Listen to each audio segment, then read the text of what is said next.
compartilhar com vocês hoje uma palavra. Abra sua Bíblia lá no livro de Apocalipse. Apocalipse, capítulo 21.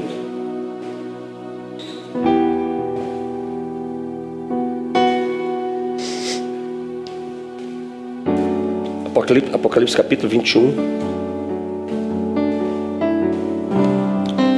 Versículo 7. Deixa eu dizer algo para você.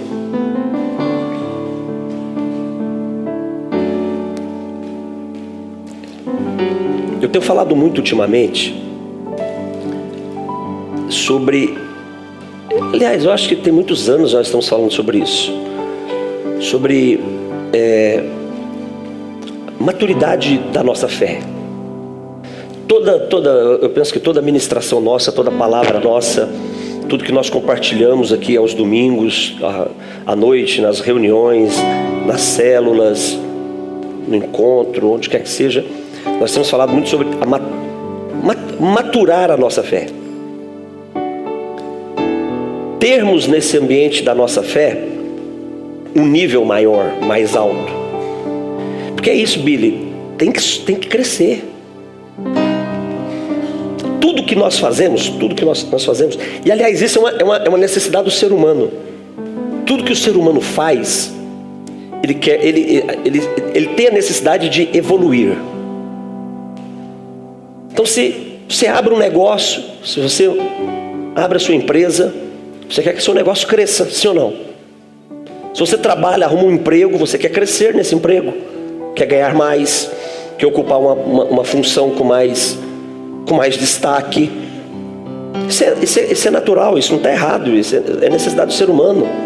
Você se casa, você quer que seu casamento melhore. E é assim, quanto mais tempo o casamento passa, quando se respeita princípios conjugais, o casamento melhora. Melhora ou não melhora, Valdir? Quanto mais tempo passa, fica melhor o negócio, não fica? Né? Parece que o fogo fica mais não é aquele fogão todo, né? Mas é o fogo ideal, não é? Porque fogo muito alto queima tudo também, né, irmãos? Queima tudo, né? Quando o Eduardo vai casar, cadê o Eduardo? Tá ali, o Eduardo, cadê a Bruna? Estranho. Cadê a Tânia? A Tânia tá aí? Nem vem mais, né? Estranho, você tá sentada aí, a Bruna vai... Tá difícil assim? Eles vão se casar, daqui a pouquinho eles estão casando. Daqui a pouquinho eles estão casados. Né? Menos de 10 dias estão casados. Bem menos, né? Estão casando. Vai casar, irmãos? Pensa no fogo que vai ter esse casamento. Dia 7. Pensa num negócio doido. Quando acabar esse casamento, esses meninos vão estar, esses dois aí. Você vai ver isso. Acabou a festa. Cadê a Bruna e o Eduardo? Ó. Quiser achar eles, é só buscar um clarão assim, ó. Porque vai estar um fogão. Vai estar fogão. Domingo vocês não vão aparecer aqui não, né? Vocês vão viajar, né? Por favor.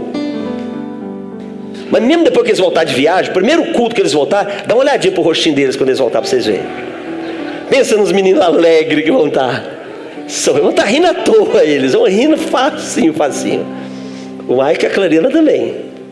Aqui, fogão aqui, hein? Olha o tamanho do rapaz. Fogão. Só que o seguinte, o papai falava o seguinte: esses fogão grande é tudo fogo de palha. Apaga rapidinho. Então fica tranquilo. Não vai criando muita expectativa não, viu Bruno?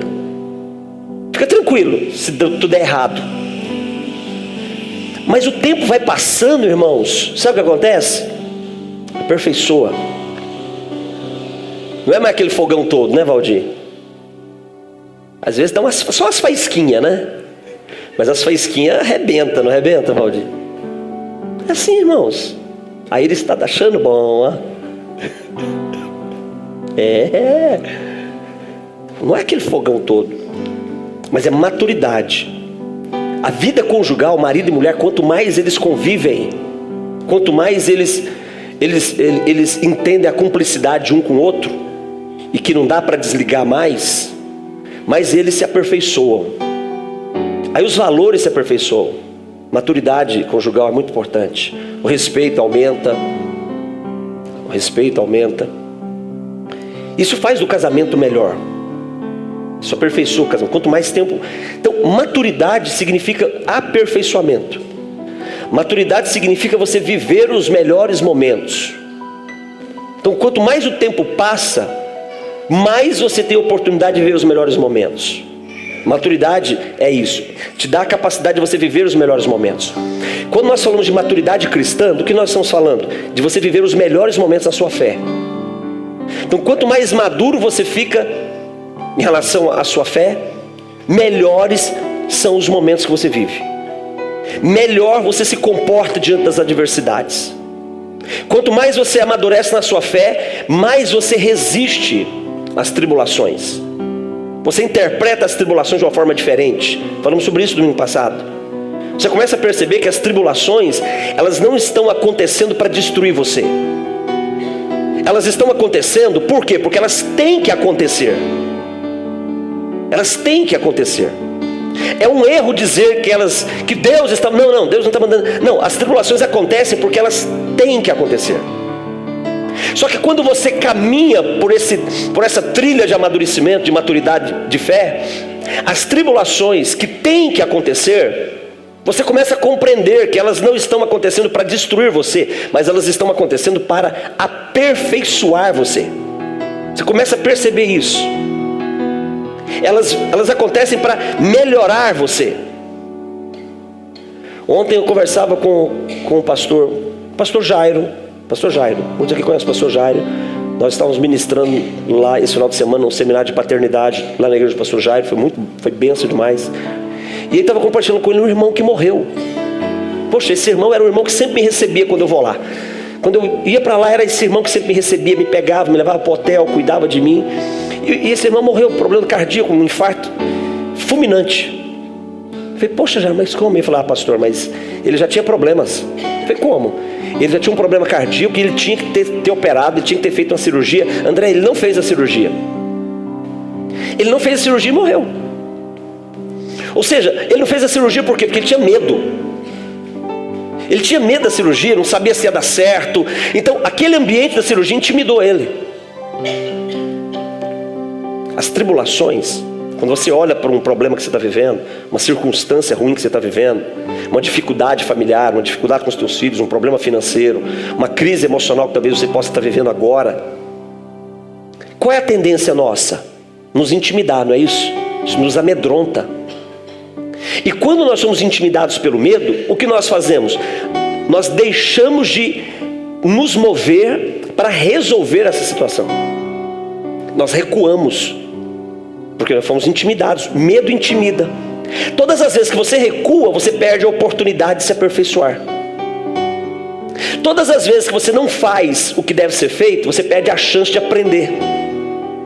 Todas as vezes que você não ousa no diferente, você perde a oportunidade de ter um resultado diferente. Você já parou para pensar quantas vezes você poderia ter ousado ou ter sido mais ousado?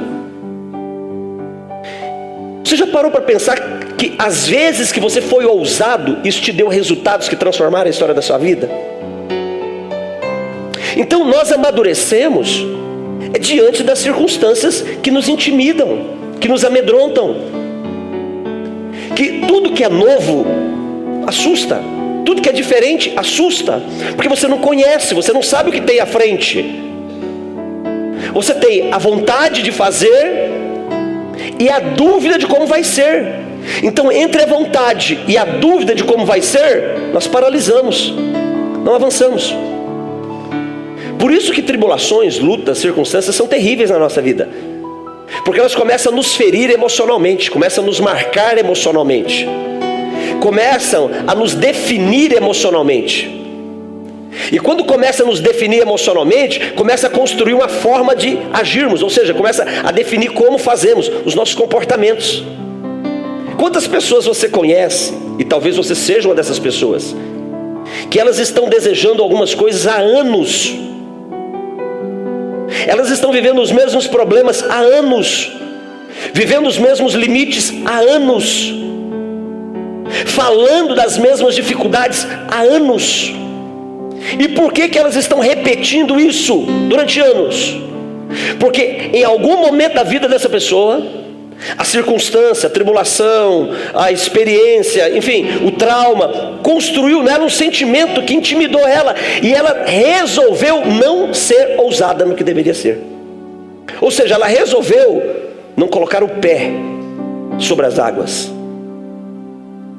O que vai mudar a nossa vida e vai nos tirar de um ambiente de terror, de medo, é colocarmos os nossos pés num ambiente mais obscuro ainda. Já parou para pensar nisso? Jesus está os discípulos estão num barco, falando sobre essa história, contando essa história do ano passado. Vou repetir essa história. Eles estão no mar da Galileia de noite, tempestade sobre o mar, vento, ondas terríveis. E de repente eles percebem alguém caminhando sobre as águas. E quando eles percebem alguém caminhando sobre as águas, ou seja, eles não sabiam o que estava acontecendo. Eles definem o que eles estão vendo. E como eles definem? Eles definem o que eles estão vendo de acordo com o momento que eles estão vivendo. Você já parou para perceber que você define o que vai acontecer a partir do que você está vivendo? É assim que a gente vive. Eu defino o futuro a partir do momento que eu estou vivendo. Isso pode ser arriscado, porque pode ser que essa minha definição de futuro não tenha nenhuma relação com a verdade, só pelo momento que eu estou vivendo. Eles estavam então num mar tempestuoso, e quando eles olham, eles veem alguém caminhando sobre as águas. Como é que eles interpretam? É um fantasma. E eles ficam aterrorizados. Eles definiram o futuro a partir do momento de medo que eles estavam vivendo. E aí o pânico toma conta deles naquele barco. Só que essa pessoa que estava caminhando sobre as águas vai se aproximando, vai chegando mais perto dele. Quanto mais próximos estamos, quanto mais intenso fica aquilo que nos intimida, mais aumenta a nossa capacidade de definir realmente o que está acontecendo. Só que a minha capacidade de definir o que está acontecendo não diminui a minha insegurança. Já parou para perceber isso? A nossa insegurança não diminui porque estamos mais perto do que vai acontecer. Muito pelo contrário, aumenta a nossa insegurança, aumenta a nossa ansiedade. E aquilo que era para eles um fantasma, à medida que se aproxima, eles vão conseguindo compreender o que é, mas eles não conseguem colocar certeza sobre o que eles estão vendo. Você já viveu um momento difícil? E à medida que esse momento difícil ele foi piorando, ele foi apertando, você começou a perceber que você tinha que fazer algumas coisas. Você começou a descobrir o que você tinha que fazer, mas você ficou mais inseguro em relação ao que você tinha que fazer. Aquilo que para eles era um fantasma, quando chega próximo do barco, Pedro percebe que era Jesus. Ele identifica como sendo Jesus. Ele reconhece como sendo Jesus. Mas o nível de insegurança dele ficou tão grande, tão poderoso, que ele escolheu não acreditar. Ele escolheu crer mais no que ele estava vendo. Tempestade, ondas, vento, naufrágio, morte, medo. Às vezes nós somos assim, nós preferimos acreditar naquilo que estamos vendo. Você quer amadurecer em fé? Comece a duvidar do que você está vendo e comece a acreditar mais naquilo que você não enxerga. Isso parece loucura para você? Mas essa é a definição de fé. Hebreus 11 diz que fé é o firme fundamento daquilo que eu não vejo. Isso é fé. Quanto mais você duvida do que você enxerga, e quanto mais você acredita no que você não enxerga, mais você potencializa a maturidade da sua fé. Jesus então diz para Pedro: Pedro, sou eu. E Pedro diz: se é o Senhor mesmo, me manda ir ter contigo. Então só tinha uma forma de Pedro ir até Jesus, só tinha um caminho. E qual era esse caminho? Sobre as águas. Deixa eu te fazer uma pergunta. É possível caminhar sobre as águas? É possível o homem caminhar sobre as águas? A densidade da água permite, a força da gravidade sobre o nosso corpo, o peso do nosso corpo, a densidade da água, faz possível caminharmos sobre a água? Claro que não. Pedro via ondas, tempestades, naufrágio, terror, ansiedade, insegurança. Mas Jesus disse para ele: venha. Só tinha uma forma dele superar tudo que estava acontecendo. Só tinha um caminho. E qual era esse caminho? Ele fazer aquilo que era impossível de ser aceito: colocar o pé sobre as águas. Você já parou para pensar que talvez a maturidade da sua fé esteja dependendo? Talvez você seja uma pessoa que frequenta a igreja há anos, 1 ano, 2 anos, 3 anos, 5 anos, 10 anos, mas você continua errando em coisas tão simples. Você continua falhando em ações tão simples. Você continua se decidindo. Você continua pecando. Você continua desejando coisas que você já tinha que ter superado isso há muito tempo. Você continua sendo, a sua vida é suscetível a ataques. A sua vida é suscetível a contra-ataques. A sua vida é suscetível a manipulações espirituais que você já poderia ter vencido isso há anos. Porque você já está na igreja há tanto tempo. Você já se batizou, você já fez escola dominical, escola de líder, escola de adoração, já fez tudo, já participou de seminário, congresso, tudo que se possa imaginar. Mas você continua falhando em coisas tão pequenas. E talvez tudo isso está acontecendo porque você não amadureceu. E você não amadureceu talvez porque você não ousou fazer aquilo que é incomum em relação à sua fé. Nós estamos falando, irmão, de um homem de Deus. Nós estamos falando de Pedro. Pedro é um tremendo homem de Deus. Jesus disse para ele: venha, Pedro. Ele diz: poxa, Senhor, o caminho para vencer esse medo e esse momento de terror é ousar naquilo que é inconcebível para mim. É isso mesmo. Então, Senhor, eu vou. Ele coloca os pés. Ele vai. Pastor, mas ele afundou. Não, é verdade, ele afundou, mas ele caminhou sobre as águas também. Você não tem que se intimidar pela possibilidade de naufragar nas suas ousadias. Você não tem que se intimidar pela possibilidade de dar errado as tuas ousadias de fé.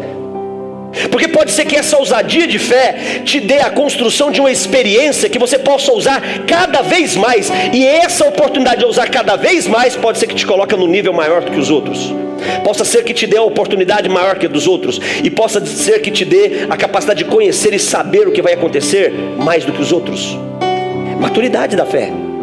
Eu preciso amadurecer na fé. Pedro teve essa experiência e ele venceu, ele caminhou, ele naufragou, ele afundou. Mas enquanto ele afundava, tinha alguém pronto para socorrer ele. Deixa eu te dizer uma coisa: ainda que você ouse naquilo que é improvável, e ainda que você afunde, fica tranquilo, eu tenho uma mão que vai te alcançar lá embaixo e vai te trazer para cima de novo. Mas ouse na fé. Seja ousado na fé. Seja ousado no princípio de depender de Deus. Seja ousado nisso. Ouse depender de Deus. Ouse. Mas pastor, pode ser que não dê certo. Pode ser sim. Pedro caminhar sobre as águas, qual era a certeza que ele tinha? Qual era a certeza?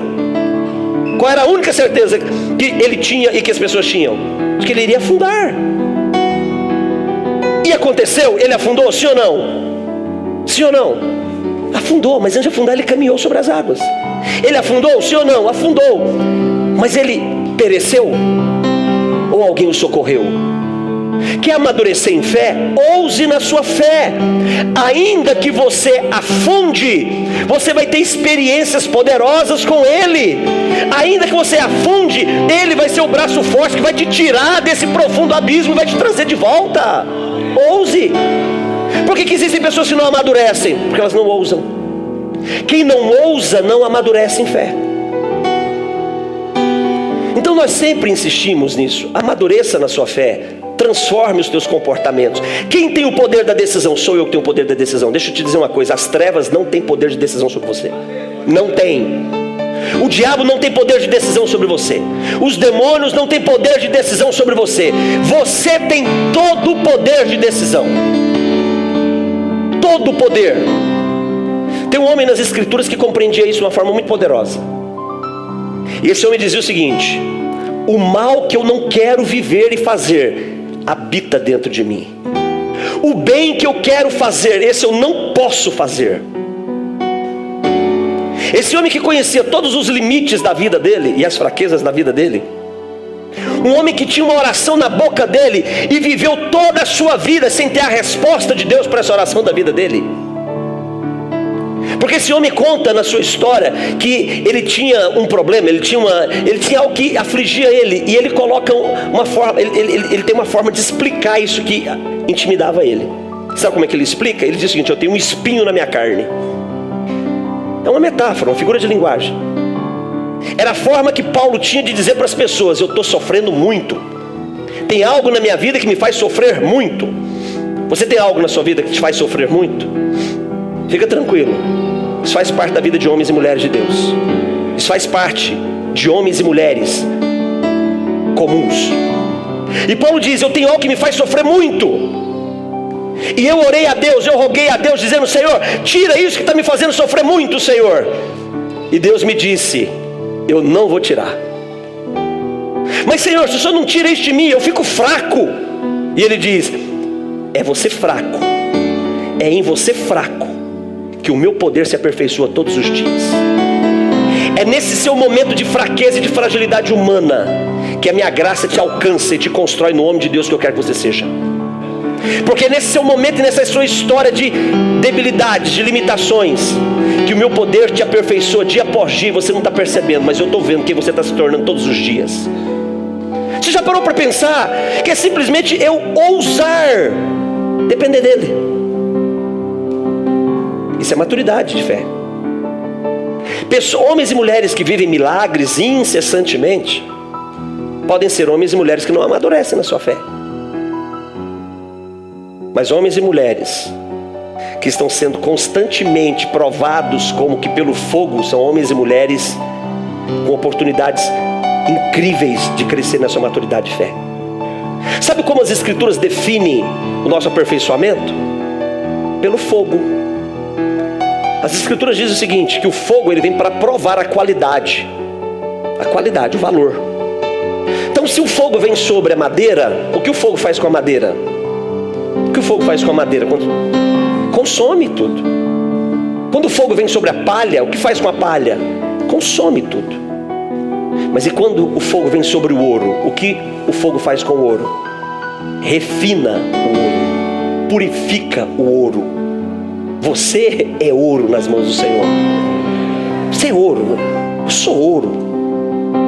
Você é uma pedra preciosa nas mãos do Senhor. Eu sou pedra preciosa.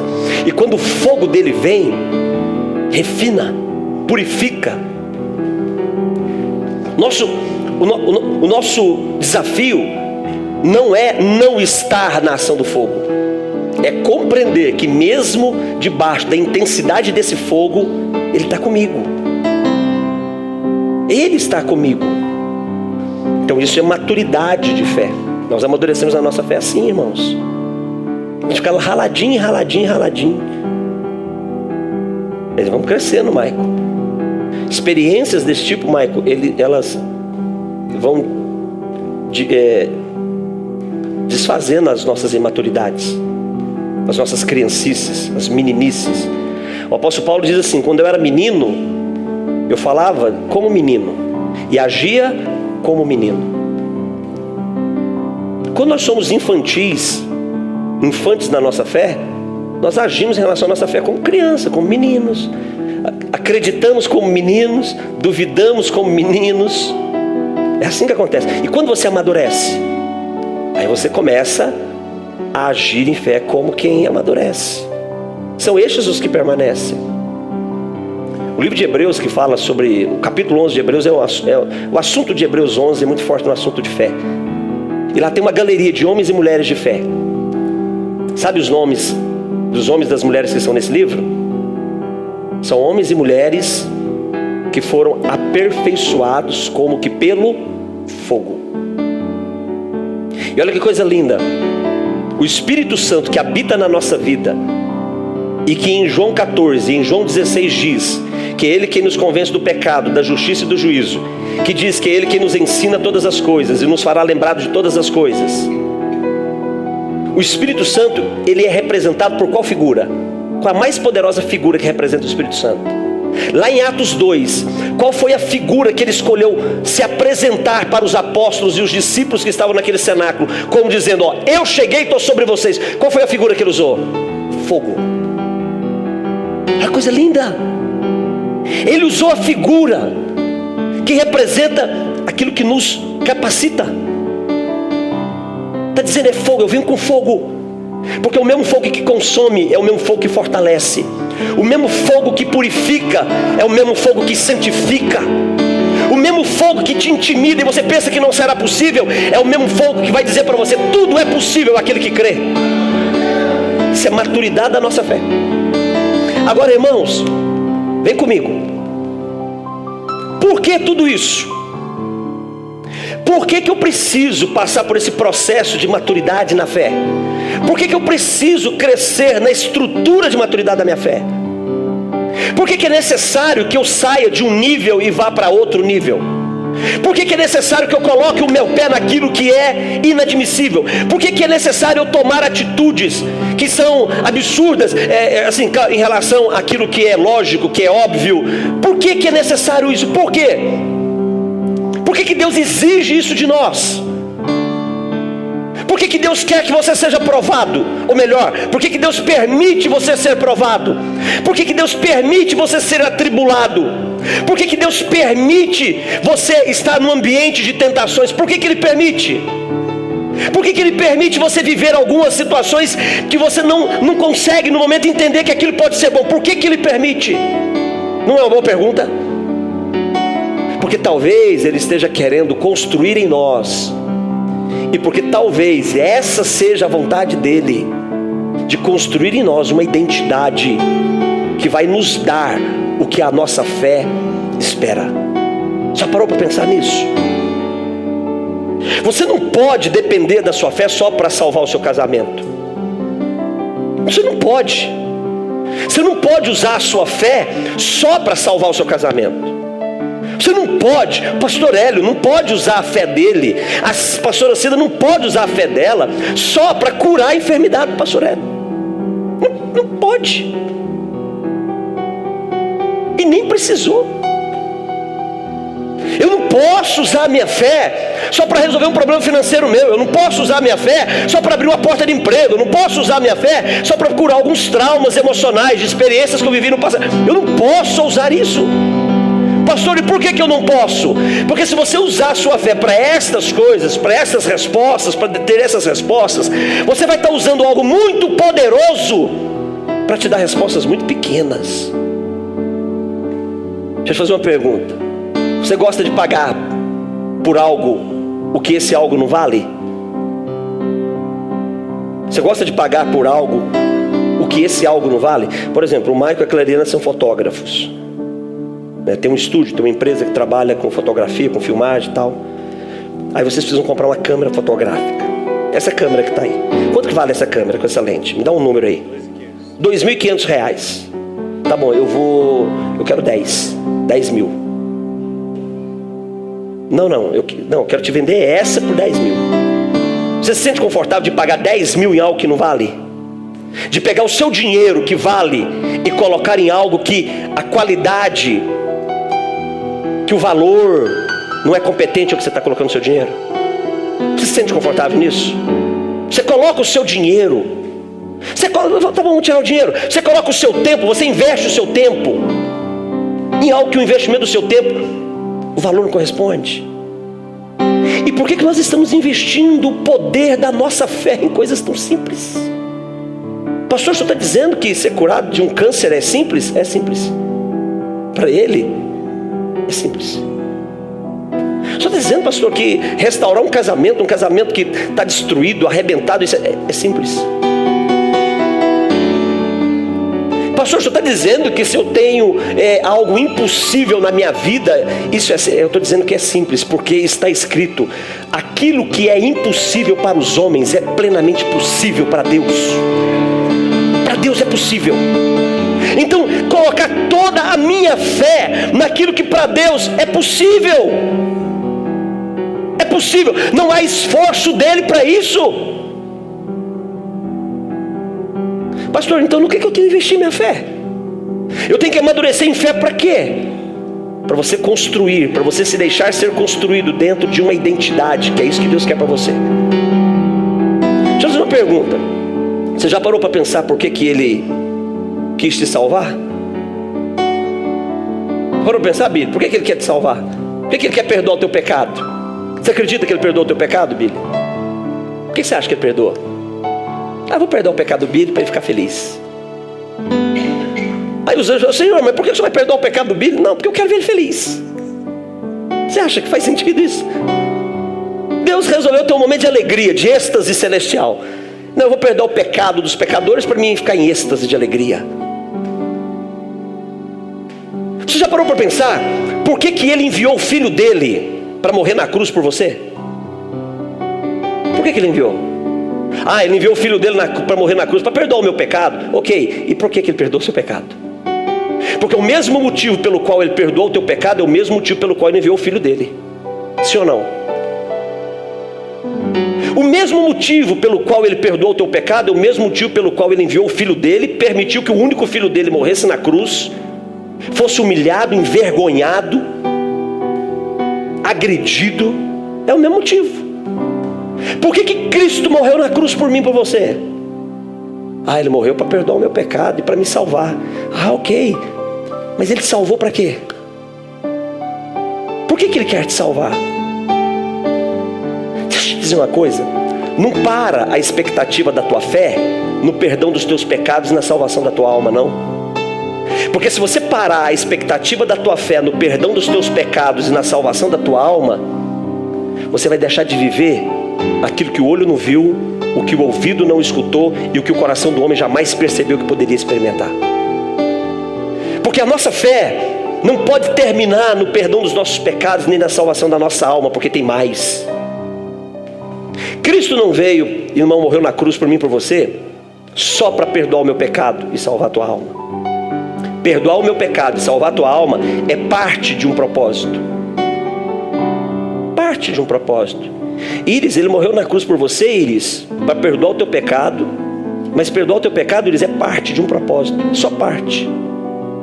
Tem algo muito maior. Você hoje faz parte de uma igreja, você é batizado nas águas, você é cheio do Espírito Santo, você tem dons maravilhosos. Tudo isso é parte de um propósito. E qual é esse propósito? Está lá em Apocalipse, capítulo 21, versículo de número 7. Você abriu aí? Apocalipse 21, versículo 7 diz assim: o vencedor herdará estas coisas. Eu lhe serei Deus e ele me será filho. Esse é o propósito. Tudo que gira em torno da nossa fé é para nos dar uma identidade. Tudo que gira em torno da maturidade da nossa fé é para nos dar um lugar. Tudo que gira em torno dos desafios da nossa fé, das provas da nossa fé, das tentações que querem nos tirar de um ambiente de fé, das tribulações que querem intimidar o nosso coração, é para nos dar uma condição de sermos filhos de Deus. É para isso.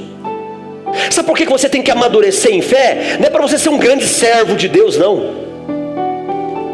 Porque ser um grande servo de Deus não significa nada. O que, pastor? Nada comparado a ser um filho de Deus. Abra sua Bíblia no Evangelho de João, capítulo 8, versículo 35. Vamos lá, nós estamos dizendo que ser servo de Deus não significa nada em relação a ser filho. Então vamos ver isso. Vamos ver o que a Bíblia fala. Evangelho de João, capítulo 8, versículo 35. Olha o que está escrito: o escravo. Quem é escravo? É o servo. Deixa eu dizer uma coisa para você: servo é escravo. O servo, ele é escravo. O servo, ele é governado. O servo é intimidado. O servo, ele é dominado. O servo sempre depende do favor. Essa não é a condição do servo, sim ou não? O servo, o escravo, não tem lugar permanente aonde? Mas e o filho? Mas e o filho? Pertence a ela para sempre. O escravo não fica na casa. Talvez na sua versão esteja assim: mas o filho fica na casa para sempre. Deixa eu te fazer uma pergunta. Você quer ficar na casa de Deus? E quando eu falo de casa de Deus, eu estou falando disso aqui não. Estou falando desse prédio aqui não. Eu estou falando da eternidade com Ele. Na eternidade com Ele. Você quer estar na casa dEle para sempre? Você quer fazer parte da família dEle para sempre? Ou você não quer ficar lá para sempre? Me responda. Alguém aqui quer ser um grande servo de Deus? Eu não quero ser não. Porque o grande servo de Deus, meu irmão, ele não fica na casa do Pai. Eu quero ser um filho de Deus, ainda que seja o menor, ainda que seja o mais pequenininho. Porque o filho pertence à família para sempre. Só que nós temos uma cultura, não é? Qual é a cultura? De sermos servos de Deus, não é essa cultura que nós temos? Deixa eu te perguntar, quem te ensinou isso? Quem me ensinou isso? Porque o Senhor, Ele me ensina: o vencedor herdará essas coisas, eu lhe serei seu Deus, e ele me será filho. Está na sua Bíblia isso? Está escrito aí na sua Bíblia também. Mas nós estamos insistindo para sermos bons servos de Deus. Deixa eu te dizer uma coisa. Um servo, ele confia no seu Senhor até um limite. O servo, ele confia no seu Senhor até enquanto ele entende que aquele Senhor é capaz de garantir o que falou. O servo, ele tem direito de duvidar da palavra do seu Senhor. Você trabalha numa empresa, ou você tem o seu negócio, e você faz um negócio com alguém, ou você precisa receber o seu salário no seu trabalho. Quem paga o seu salário é o seu Senhor. Sim ou não? Ele tem domínio sobre a sua remuneração, sim ou não? Ele tem governo sobre a sua remuneração. Se ele endemoniar e falar que não vai te pagar, ele não te paga. Você vai ter que ralar, você vai ter que buscar um advogado, você vai ter que procurar um advogado, vai ter que mover uma ação trabalhista, e vai ficar naquela indecisão, naquela independência. Não é verdade? Vai ter que ser assim. Então ele tem governo. Quem governa a nossa vida é Senhor sobre a nossa vida. Se o medo governa as suas decisões, o medo é Senhor sobre a sua vida. Se a mentira governa as suas decisões, a mentira é Senhor da sua vida. Se a pornografia governa o seu comportamento, a pornografia é Senhor sobre a sua vida. Senhor é tudo que me governa, que me domina. Isso é Senhor.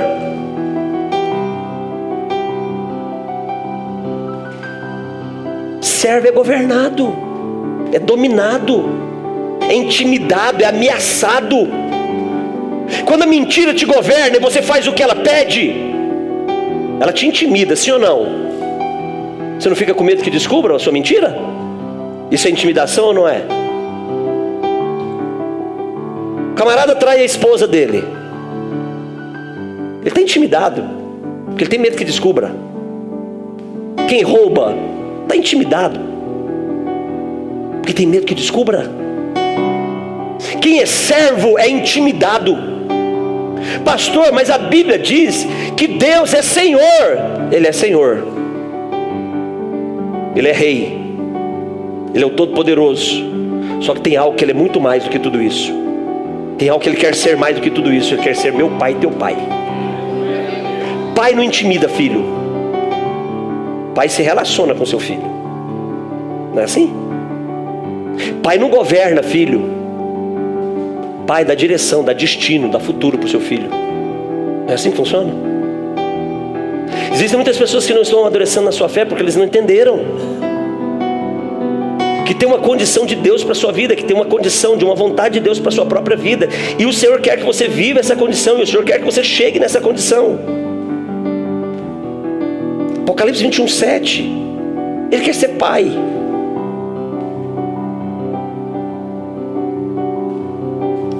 Quero compartilhar com você 4 características da nossa vida que vão definir se você é filho ou se você é servo. O servo, ele até entra na casa, mas o que ele tem que fazer depois? O que ele tem que fazer depois, irmãos? Ele tem que sair. 8,35 não diz isso? O escravo não tem lugar permanente. Ele até entra. Ele até vai na presença do pai. Mas não é pai dele. O servo, ele até ora e as orações dele chegam aos céus. O servo, ele até clama e o clamor dele é atendido pelos céus. Mas não é o lugar permanente dele? O que o texto está dizendo? Você tem a versão revista e atualizada, Dani? Se tiver, coloca a versão revista e atualizada. Lá não é o lugar permanente dele. Você já se sentiu muito bem quando você vem à igreja? Você está atribulado. Atribulado. Aí você chega na igreja, o louvor, as orações, a palavra, te dá uma paz aqui dentro. Quem já viveu isso? Está atribulado lá fora, mas quando você chega na igreja, aí você ouve a palavra, o louvor, não fica jóia aqui? Aí você, legal, tô cheio de... Aí você vai embora. Quando você sai, quando você vai indo embora, você voltou para o mundo real. Aí você voltou para o mundo real. Tribulado de novo, angustiado de novo, aquela miséria toda. Aí você fica assim, o que está acontecendo? Ali, ó. O escravo não fica sempre na casa, mas ele vai para casa. Querido, ele entra na casa, e quando ele entra na casa daquele que é pai, sabe o que acontece? Tudo que o pai expressa alcança a vida dele. Sabe a comida que o filho come? O servo come também.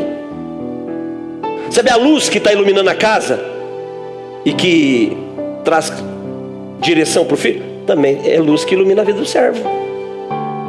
Só que ele não fica lá para sempre. Ele não fica nesse ambiente de descanso para sempre.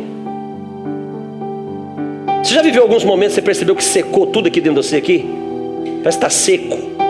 A fé secou, a alegria secou, a esperança secou, o ânimo secou, a alegria secou, a paz secou. Sabe o que é isso? Não fica na casa do pai para sempre. É só na casa do pai que a paz, a alegria. É só lá. Então você está na casa do pai, está tudo certo. Mas quando você sai da casa do pai, lasca tudo de vez.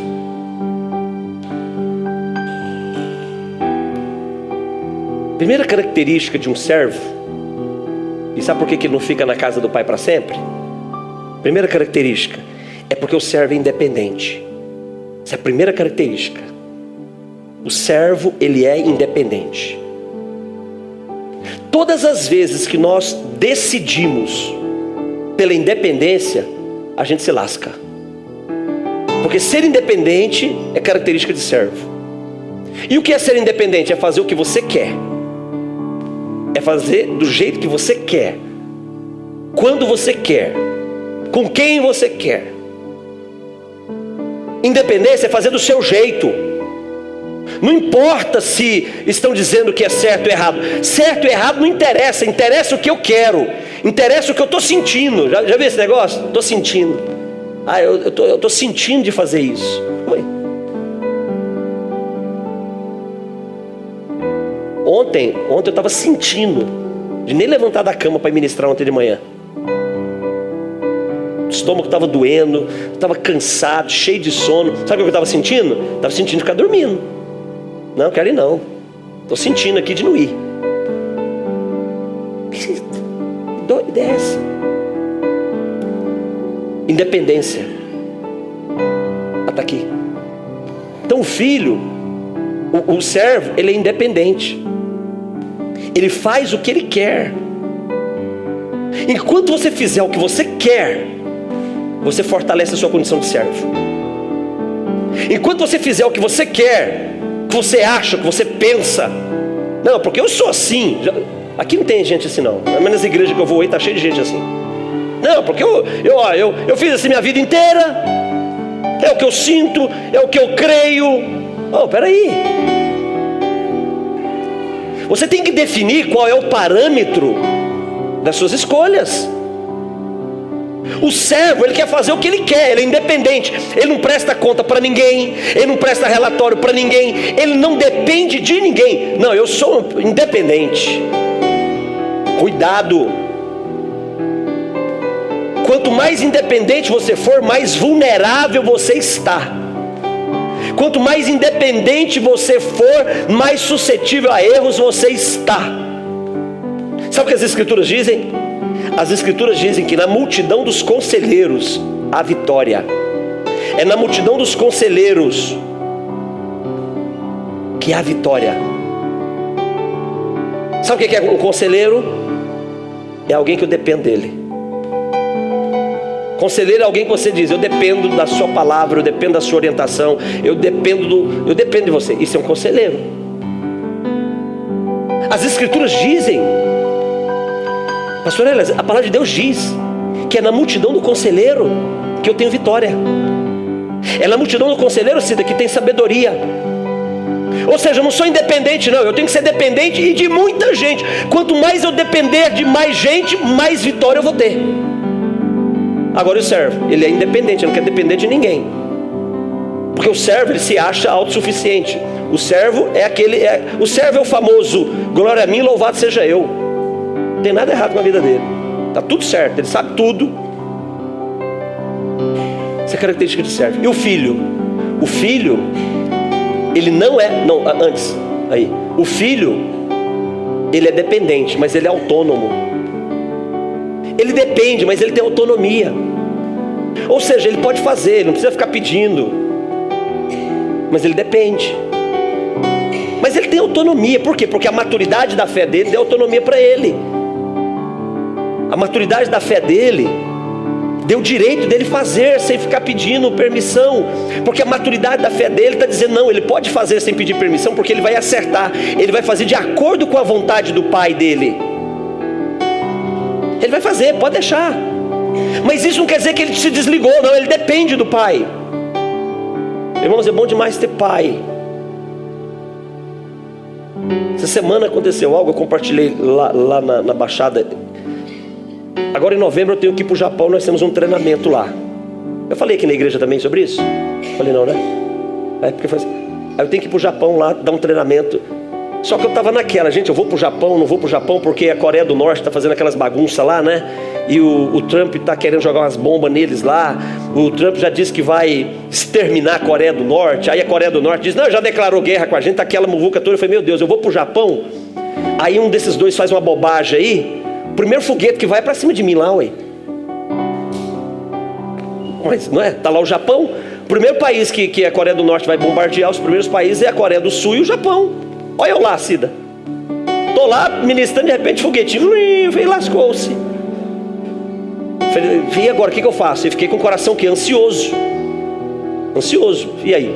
Compra passagem? Eu nem tinha comprado a passagem. Porque eu falei: eu compro a passagem e estoura a guerra. Eu perdi o dinheiro da passagem também, né? Vou receber o livramento se for antes da viagem, mas vou perder o dinheiro. Eu falei: não, eu preciso resolver isso. Eu falei: peraí, ué. Eu não posso ser independente. Eu não posso fazer o que eu quero. Eu sou autônomo, eu posso fazer... Irmão, eu sou autônomo, eu tenho 47 anos, sou casado, eu tenho filho. Posso até falar que sou dono do meu nariz, mas não sou. Eu sou autônomo, mas eu sou dependente, eu tenho pai. O pastor José Rodrigues é nosso pai espiritual. Eu falei: vou falar com meu pai, ué. Aí mandei uma mensagem para ele. Aí eu mandei uma mensagem. Cadê? Eu gosto de mandar, deixa eu mostrar, cadê? Aí o pastor José me respondeu. Gente, pai é diferente de pastor, tá? Pastor, quando você quer um conselho do pastor, como é que ele te trata? Ô, meu amado, qual é o seu problema? Ah, entendi. Vamos orar para que Deus dê graça. Vamos orar para Deus abençoar. Vamos orar para Deus abrir. Não é assim que o pastor fala? Não é desse jeito? E pai, como é que o pai fala? O pai fala assim: mandei a mensagem para ele, né? E pastor é cheio de cuidado para não ferir a ovelha, né? Não, porque né, Deus está no controle. Maior é o que está em nós do que o que está no mundo, não é verdade? Mas vamos orar que Deus... Aí você manda mensagem para o pai: ei, pastor José, estou aqui meio com medo, o que eu vou fazer e tal, né? Aí ele grava um áudio, tem som aqui? Aí ele grava a resposta dele. Funciona, trem. Ah, funcionou. Será que eu tenho que ficar desse lado para funcionar?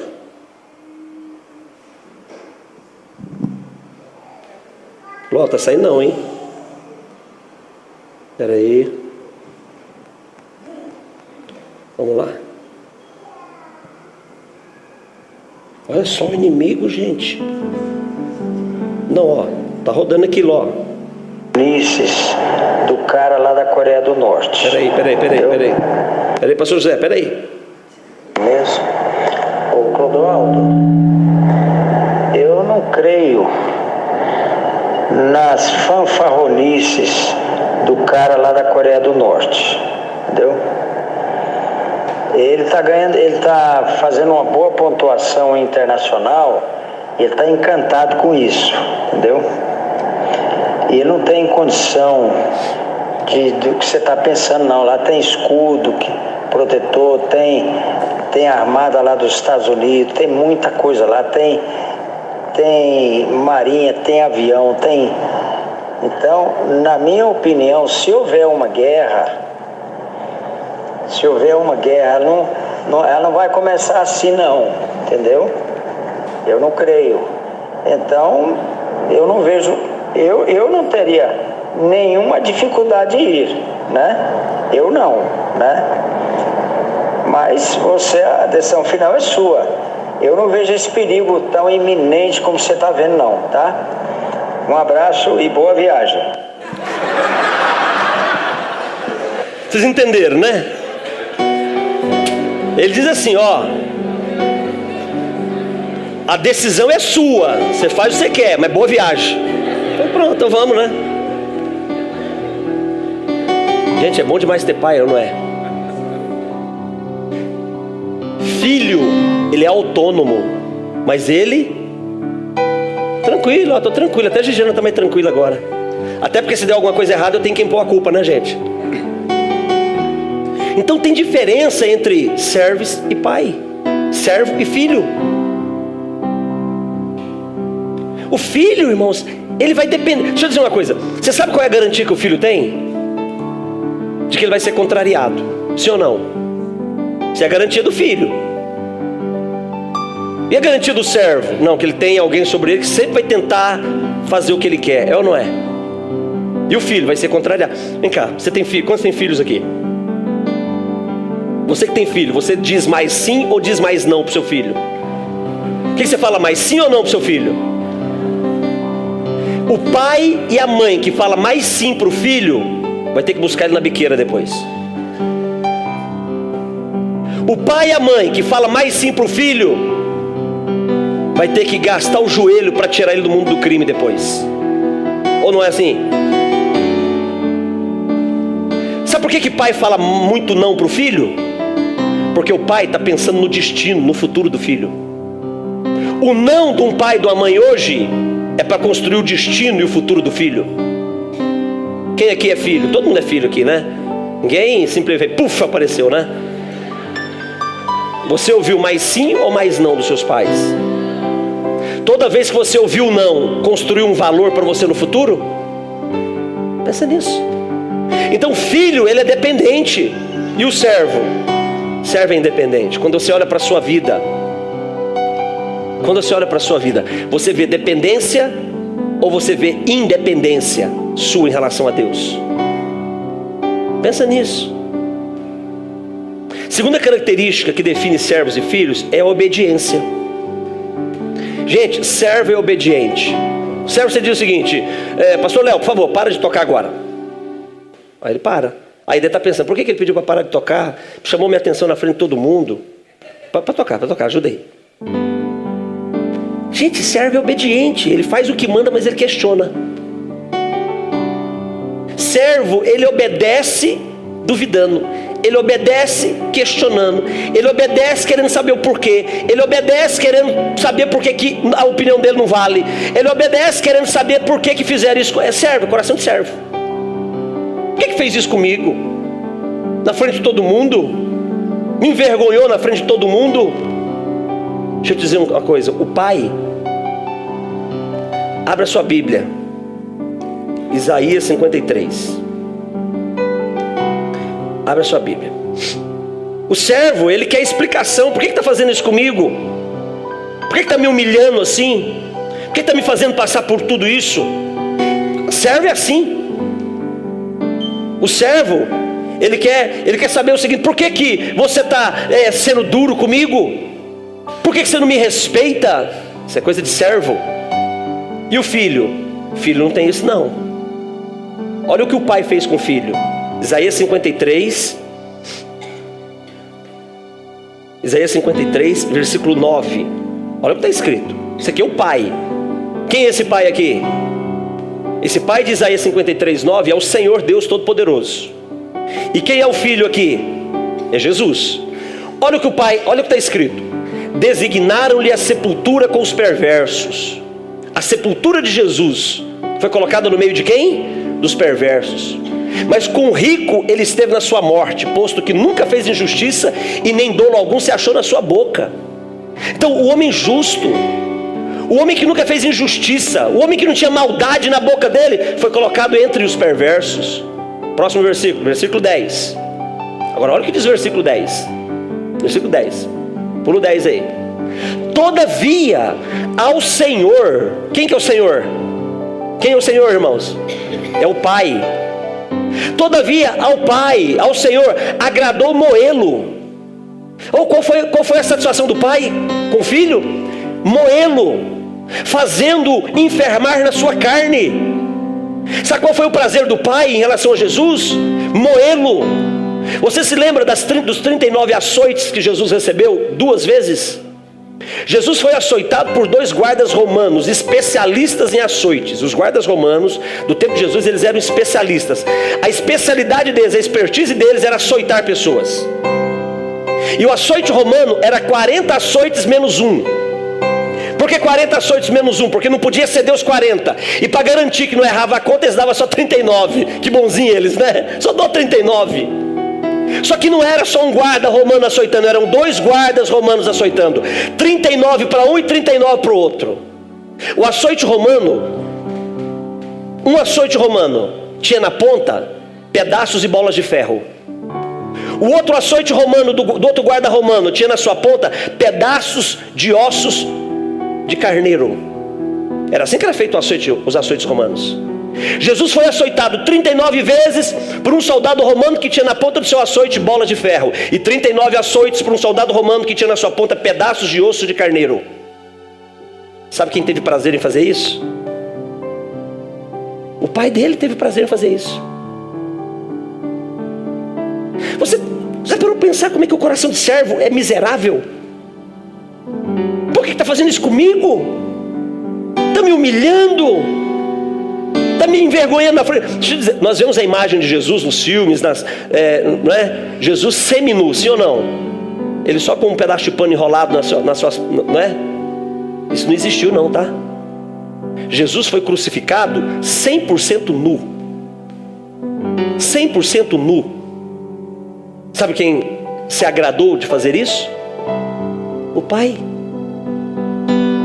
Colocaram uma coroa de espinhos na cabeça de Jesus, que os espinhos podiam chegar de 10 a 15 centímetros. Eles colocaram e aquilo rasgou a cabeça de Jesus. Sabe quem se agradou de fazer isso? O Pai. Colocaram uma trava, um pedaço de madeira. Jesus não carregou a cruz para o Gólgota. Ele não carregou a cruz, ele carregou parte da cruz. Ele carregou a trava da cruz.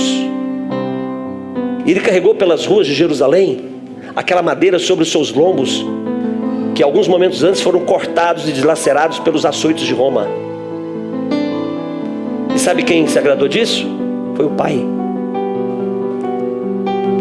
Antes dele ser açoitado e levado para o Gólgota, um grupo de soldados romanos espancaram ele. Espancaram. Chutes, socos, a tal ponto que quando ele sai desse espancamento, ele saiu de lá irreconhecível. Você quer ter uma ideia do que significava isso? Coloca o versículo de número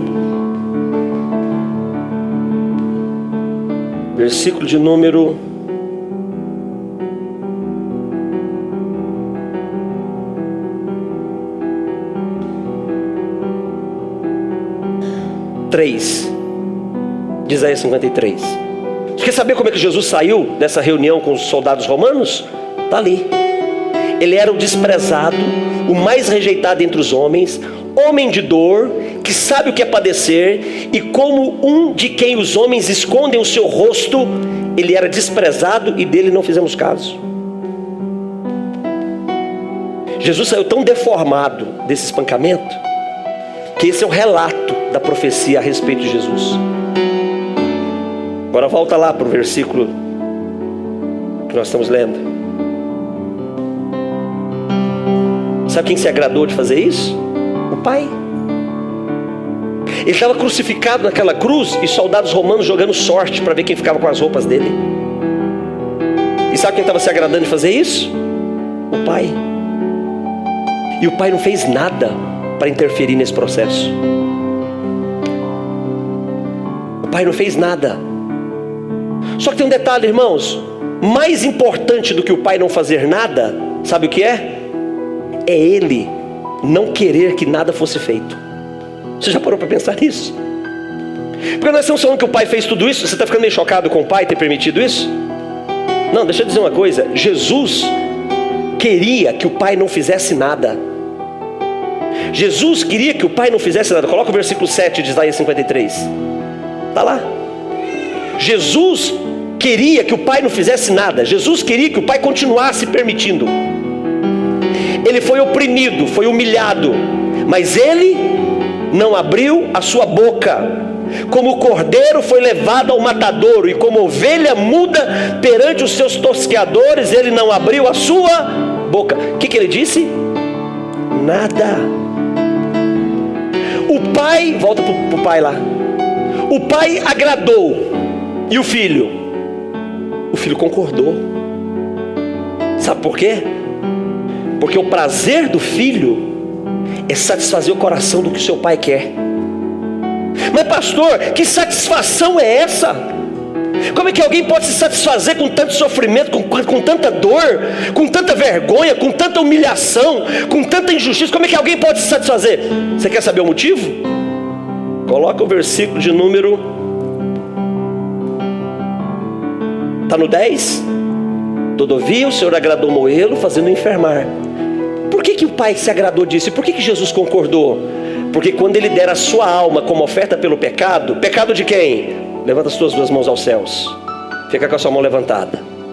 Não abaixa não. Porque quando Ele der a sua alma como oferta pelo pecado, Ele verá a sua posteridade e prolongará os seus dias, e a vontade do Senhor prosperará nas suas mãos. Sabe por que o Pai se agradou de fazer isso com o Filho? E sabe por que o Filho concordou? Porque Ele veria a minha mão e a sua mão levantada nessa noite, glorificando, adorando e bendizendo o nome dEle. Você pode aplaudir o nome dEle nessa noite? É por isso que Ele agradou. É por isso. É por isso que Ele agradou. É por isso que o Filho não falou nada. Você está entendendo a diferença de servo e de filho? Quantos estão entendendo? Servo, por que fazem isso comigo? Por que me humilha na frente de todo mundo? Me envergonha? Tira o meu direito? E o filho? O filho ele se pergunta, o que o pai quer? É isso que o pai quer? Então eu vou fazer o que o pai quer. A diferença de filho é que servo é obediente. E o obediente, quem sempre quer saber o porquê, não quer? O obediente, quem sempre quer saber o porquê. E o filho não é obediente, o filho é submisso. Sabe o que é submissão? Não importa o porquê. O que o Senhor quer que seja feito? Morrer por eles? O que o Senhor quer que seja feito, Pai? Que eu abra mão da minha glória? O que o Senhor quer que eu faça? Que eu deixe a minha glória, que eu me esvazie da minha glória, que eu desça e me faça homem como eles? O que o Senhor quer? Que eu seja como eles são, que eu possa ser sujeito a ser tentado como eles são? É isso que o Senhor quer? O que o Senhor quer que eu faça? O Senhor quer que eu sofra como o homem sofre? O que o Senhor quer que eu... É isso que o Senhor quer, Pai? É isso, filho. Ok, Pai, eu vou fazer. Mas, filho, o custo disso é muito alto. Pai, não tem problema se é o que o Senhor quer. Mas, filho, deixa eu te explicar o porquê. Pai, não precisa me explicar o porquê. Porque filho não precisa de explicação do porquê. Filho faz o que o pai quer e ponto final. E sabe por que filho se submete? Porque submissão não tem explicação, você faz. E por que submeter é tão confortável? Porque submissão me coloca num lugar seguro. Qual é o pai que duvida da segurança que o filho lhe dá? Qual é o filho que duvida que o pai sempre vai estar no controle? Tudo que o pai pede, o filho faz. Porque o filho sabe que o pai sempre vai estar no controle. Sabe qual é a diferença de servo? Servo é obediente, ele quer saber porquê de tudo. E quando as coisas não são do jeito dele, ele questiona dentro do coração. Ele fala sim com a boca, mas duvida no coração. E o filho? O filho, ele é comprometido com a vontade do pai. Terceira característica que define o final da nossa história como servos ou filhos e a maturidade da nossa fé é que o servo, irmãos, ele precisa de líder. Para ser líder, o servo precisa de líder.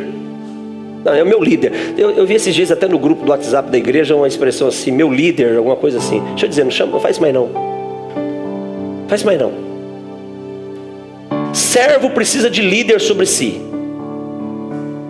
Porque servo quer ser líder também. Não trate os pastores dessa igreja, não trate os líderes dessa igreja como os líderes dessa igreja como líderes. Não trate aqueles que estão à frente de um ministério da igreja. Não trate a Adriana como líder. Não trate ela como líder, não. Não me trata a mim nem Gigiana como líder de vocês. Por favor, não faça isso. Nós não estamos aqui para liderar ninguém. Não é para isso que nós estamos aqui. Jesus não veio para liderar ninguém. Jesus nunca foi líder de ninguém. Nunca foi líder de ninguém. Jesus sempre foi modelo para as pessoas. Servo é líder. E filho? Filho é modelo. É isso que filho é. Filho é modelo. Modelo de quem? Seu pai. Efésios capítulo 4, do versículo 13 em diante, diz que nós temos que crescer na maturidade da nossa fé de tal maneira que nós vamos ser parecidos com Jesus. É modelo. Filho busca modelo. Quem nós somos aqui? Nós temos um modelo de paternidade ministerial na igreja. Porque quem não está pronto para ser filho espiritual, ministerial de alguém nessa terra, não está pronto para ser filho de Deus. Os modelos se coincidem. Nós somos irmãos. Então o pastor Léo é pastor da igreja. Ele é líder? Não, ele é irmão mais velho. O pastor Léo é irmão mais velho, por exemplo, do Mateus. O pastor Léo é irmão mais velho do Mateus. E como irmão mais velho, o pastor Léo tem mais maturidade que o Mateus, tem mais autoridade que o Mateus. Concorda comigo? Tem mais experiência. Não tem? Não, ele não é líder dele, não. Ele é irmão mais velho. Ele não está ali para dar direção para o Mateus. Ele está ali para cuidar do Mateus. Ele está ali para ensinar o Mateus. Ele está ali para proteger o Mateus. Ele está ali para dar destino para o Mateus. Isso é diferente? Ou é a mesma coisa? Líder é aquele que está na frente dizendo para os outros: os bons que me sigam. Líder não é assim? Eu sou o bom, eu sou o melhor. Você tem que fazer o que eu te mando fazer, né? E quando você faz errado, eu estou ali para te esculachar e te dar. Não é esse o papel do líder? E o irmão mais velho? Não, o irmão mais velho, ele está no mesmo nível do irmão mais novo. Só que ele é o irmão mais velho, né? Tem mais experiência, tem mais autoridade, tem mais responsabilidade, tem mais experiência, conhece mais e dá destino para os filhos, para os irmãos mais novos. A diferença de servo e filho é isso, irmãos. Porque servo, ele quer buscar um cargo na igreja. Sabe qual é o nosso desafio aqui? Nosso desafio aqui é o seguinte. Eu falava sobre isso esse final de semana. Numa regra geral, as igrejas são assim. Como é que as igrejas são? Pouca gente fazendo tudo na igreja, muita gente usufruindo de tudo e reclamando e falando mal dos poucos que faz tudo. Essa é a ideia geral de igreja. Você que tem experiência de igreja, assim ou não é? Pouca gente ralando, fazendo tudo, muita gente usufruindo de tudo e falando mal dos poucos que faz tudo. É assim. Esse é o modelo. Nós estamos nos esforçando para quebrar esse modelo. E aí, pastor, vai ser o quê? Não, aqui tem que ser diferente. Aqui, ao invés de pouca gente fazendo tudo, aqui é muita gente fazendo tudo, pouca gente não fazendo nada, para não reclamar de muita gente que está fazendo tudo. Porque também é muito difícil todo mundo fazer tudo. Então nós queremos que todos sejam envolvidos com o ministério. Essa é a nossa vontade. Que nós temos o ministério de louvor aí com as 300 pessoas, o ministério de dança com as 500 pessoas, os obreiros que estão trabalhando com diaconato com umas 1000 pessoas, queremos uns 5.000 pastores nessa igreja. Imagina, gente, sossego que eu não vou ter uma Gigiana, meu Deus do céu, isso é o céu, né? Uns 5.000 pastores para ajudar a cuidar do povo. Todo mundo envolvido. Ah, vai fazer um evangelismo? Vai lá, está lá a turma de 200 fazendo evangelismo. A intercessão, tem lá 500 intercessores, está todo mundo envolvido no ministério. Agora, se for servo, isso não acontece não. Sabe por quê? Porque o servo ele vai fazer se for reconhecido, não é assim? Se ele não for reconhecido, ele não faz. O servo, ele só faz se tiver reconhecimento. E eu estou naquela igreja, faço tudo naquela igreja e ninguém nem reconhece o que eu faço. Já ouviram isso? Aqui não, aqui vocês não ouvem isso não. Eu sei que é nessas igrejas que eu prego aí que eu ouvi isso aí. Estou lá na igreja há tanto tempo, estou servindo a obra de Deus, aleluia, estou fazendo, e ninguém nunca me honrou, me reconheceu. Sabe o que é isso? Isso é coisa de servo. O filho não quer importar com isso não. Igor ajuda, Valdir? Igor ajuda, já ajudou bastante. Bruno ajuda, já ajudou bastante eles. E aí, tem que ficar pegando o microfone, postando no Facebook. Eu quero aqui agradecer meu filho Igor e o Bruno, porque eles me ajudaram, a reforma lá do salão. Tem que ficar postando essas coisas? Cobra isso? Porque é filho. Por que o filho não cobra? Porque tudo que o filho faz para o pai, o filho sabe que está fazendo é para ele, não é para os outros. O filho sabe que é herança dele. Sabe qual é o nosso desafio como igreja? É tirar a mentalidade de servo de dentro de nós e trabalharmos como filhos de Deus e co-irmãos, irmãos uns dos outros. Sabemos que tudo que nós estamos fazendo é para o nosso Pai Celestial. E a glória é para Ele, a honra é para Ele, o reconhecimento é para Ele. Acaba o problema. O servo sofre demais. Servo rala. Servo quer ser líder. E o filho? O filho quer ser modelo. Ele quer se parecer com seu pai. Quarto e último ponto para nós orarmos, que define essa característica de pai, de servo e de filho.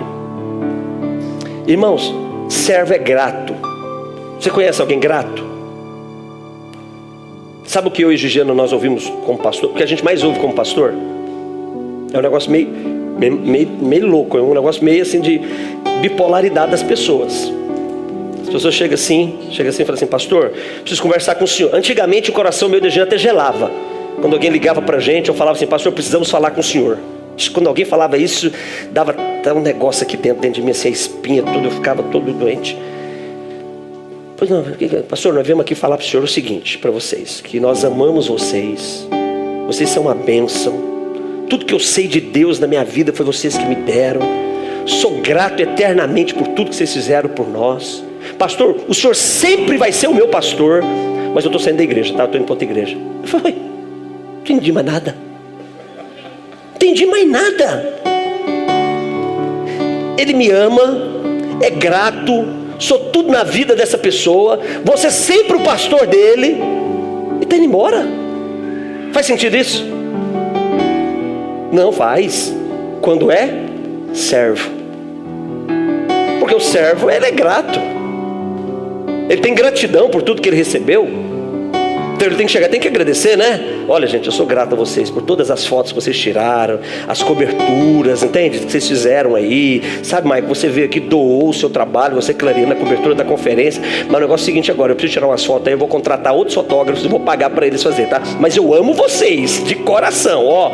Eu amo vocês, tá? Ó, pra vocês, tá? Mas eu vou contratar outros fotógrafos agora, eu vou pagar eles. Tá errado? Não, estou sendo grato. Não tem nada errado. Só que isso é coração de quem? De servo. Servo, ele é grato. E o filho? O filho não é só grato. O filho honra. Deixa eu falar uma coisa para você. Gratidão, irmãos, é uma dívida que você nunca vai poder pagar. Tem gente que pensa que paga a dívida da gratidão dizendo: olha, eu sou grato. Pagou não, tá? Pagou não. Pagou não, tá pago não. Gratidão é uma dívida que você nunca vai poder pagar com as pessoas, nunca na sua vida. E aí, pastor, como é que faz? Deixa pelo menos a dívida em dia. Gratidão, irmãos, é que nem conta de luz. Que dia que vence a sua conta de luz? Dia 25? Dia 25 você pagou e dia 26 começou a dever de novo. E assim a vida inteira, é ou não é? Pois é, gratidão é que nem conta de luz. Você nunca vai poder pagar essa conta, nunca vai acabar. E como é que você faz então? Você deixa ela em dia, pelo menos. Gratidão você não paga, você deixa a conta em dia. E como é que você deixa a conta da gratidão em dia? Quando você honra. E sabe o que é honra? É reconhecimento público do que recebeu. E como eu reconheço publicamente que eu recebi? Quando eu permaneço, quando eu não negocio. Que isso? O pastor José estava contando esses dias para a gente, pastor Hélio, que um pastor lá que tinha uma aliança de paternidade ministerial chegou para ele e falou assim: pastor José, a partir de hoje você não é meu pai mais não. O pastor José falou assim: uai, entendi não, uai. Como é que é esse negócio aí de falar que não pode ser pai mais? Explica para mim. Desonra. Isso é desonra. Filho, ele tem autonomia. O filho, ele vai longe. Filho não vai embora. Filho não vai embora. Sabe o que o filho faz? Filho avança. Filho conquista territórios que o pai não conquistou. Filho vai para lugares que o pai nunca vai poder chegar. Mas filho não vai embora. Filho agrega valor ao legado do seu pai. Filho constrói valores para o legado dos seus pais. Filho não vai embora. E servo? Servo vai. Porque servos são gratos. Você conhece pessoas na igreja?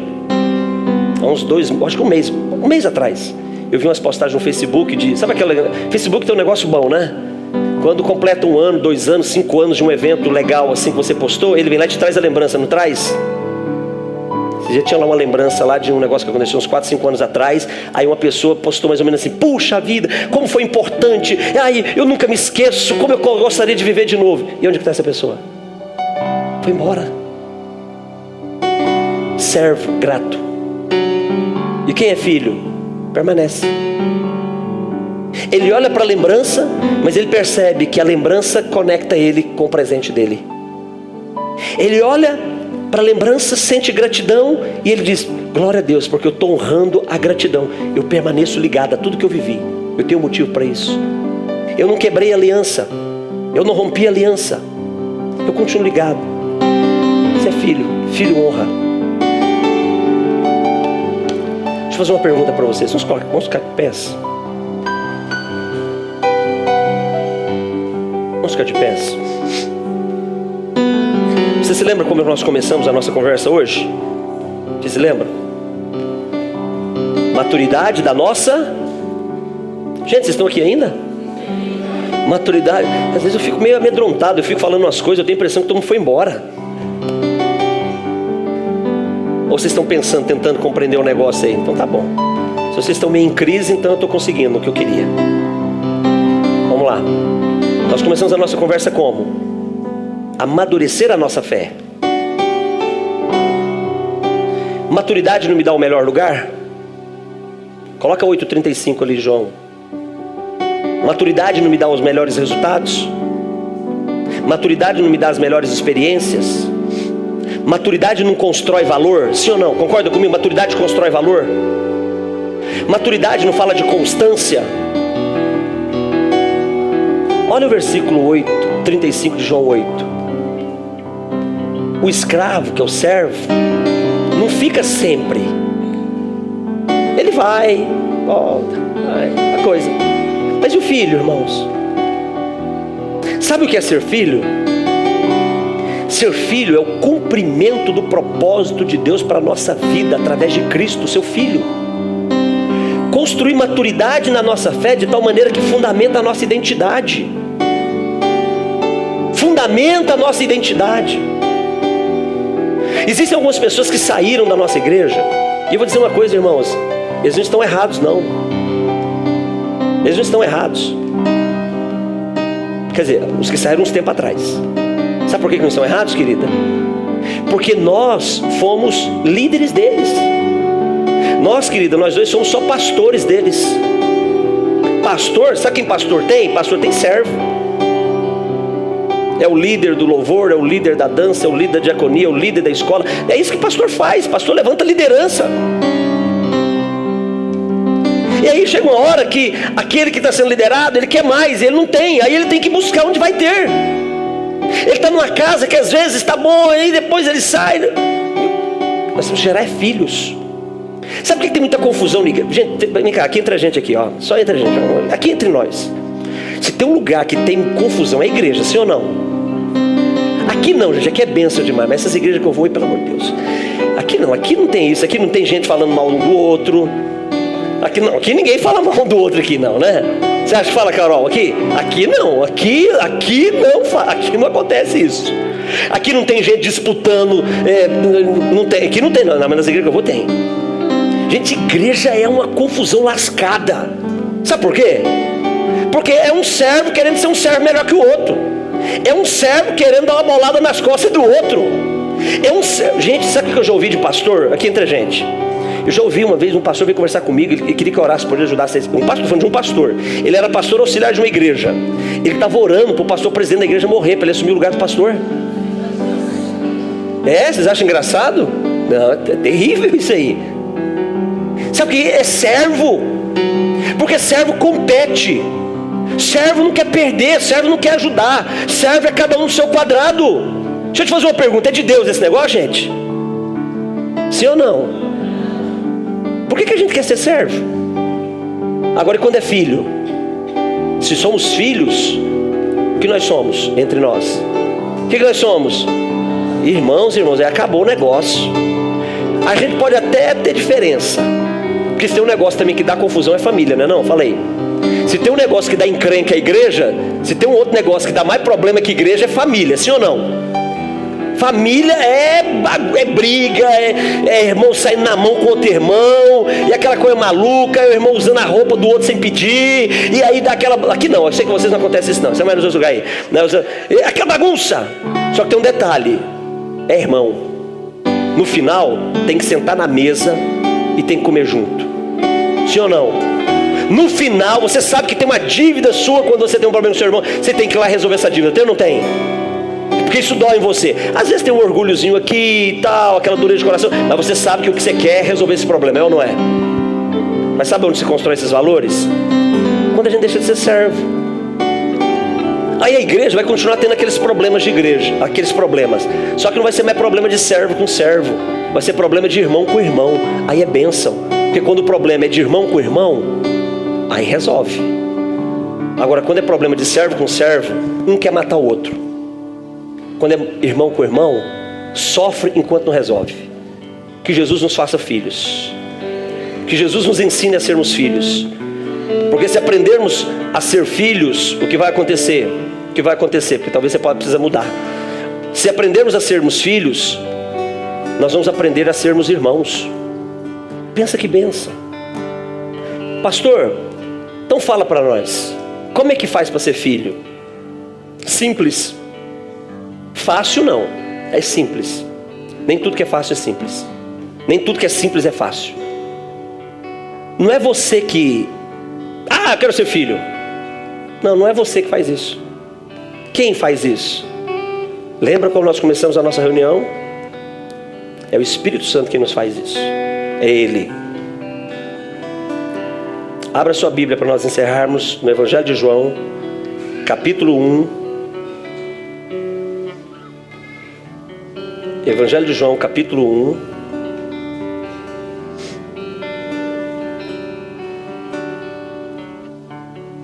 Versículo 12. Olha lá. Mas a todos quantos o receberam, receberam quem? Jesus. Deu-lhes o poder de serem feitos filhos de Deus. Não é você que se faz. É quando você crê em Jesus. A saber aos que creem no seu nome. Versículo 13. Os quais não nasceram do sangue, nem da vontade da carne, nem da vontade do homem, mas nasceram da vontade de quem? De Deus. Agora, Danilo, joga para João 14:18. Eu me torno filho quando eu creio em Jesus, amém? Não tem outra forma de você ser feito filho de Deus. Você pode estar na igreja há 317 anos e nunca se tornar filho de Deus. Porque não é porque você está numa igreja que você é filho de Deus. Para ser filho de Deus, você tem que aceitar Jesus como Senhor da sua vida. Quantos entenderam? Digam glória a Deus.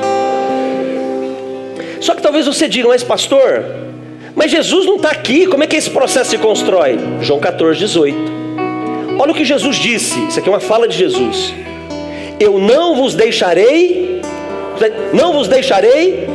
Quem é órfão? Quem é o órfão? Quem é o órfão? Quem não tem pais, sim ou não? Jesus diz, eu não vos deixarei órfãos, mas eu voltarei para vós. Volta 2 versículos.